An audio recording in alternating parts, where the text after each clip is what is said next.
સાહેબ તમારું નામ શું છે? પરેશ પી સોલંકી, હા, તમે કઈ જગ્યાએ રહો છો? રામદળી જય મલે સોસાયટી, નડિયાદમાં. નડિયાદમાં. તમે અમારી માય મિલનેસ આયુર્વેદા પ્રાઇવેટ લિમિટેડની દવા લીધી એ પહેલાં તમને શું પ્રોબ્લેમ થતો હતો? મારું શરીર એકદમ બેકાર થઈ ગયેલું, એમ ખલાસ થઈ ગયેલું, એમ હોશ જ નતો મને કશો રહેતો. આ દવાથી મને સારું થઈ ગયું. આ તમારી શું થતું હતું એમને પહેલાં? એકદમ ઊભો થઈ ગયો એ. નહીં તો એવું? એના હા એ ચલાતું જ નતું બિલકુલ એને.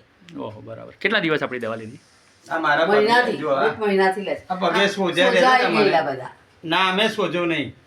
સરસ સરસ. અને આ બધું કાળું શરીર બધું એકદમ થઈ ગયેલું. આ કારું હતું ને એ બધું ધોરું થઈ ગયું. ભાવિકભાઈ, તમે આ સાહેબને દવા આપી એ પહેલાં એમને શું થતું હતું?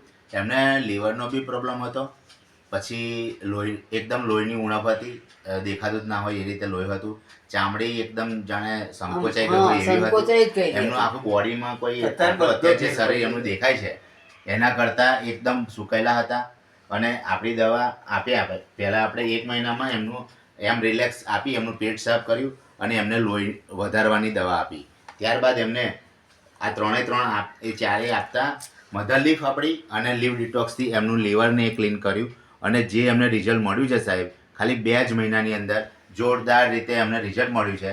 એ માણસ ખાટલા વસતા અત્યારે પોતે ચાલતા થઈ ગયા છે અને સારા એવા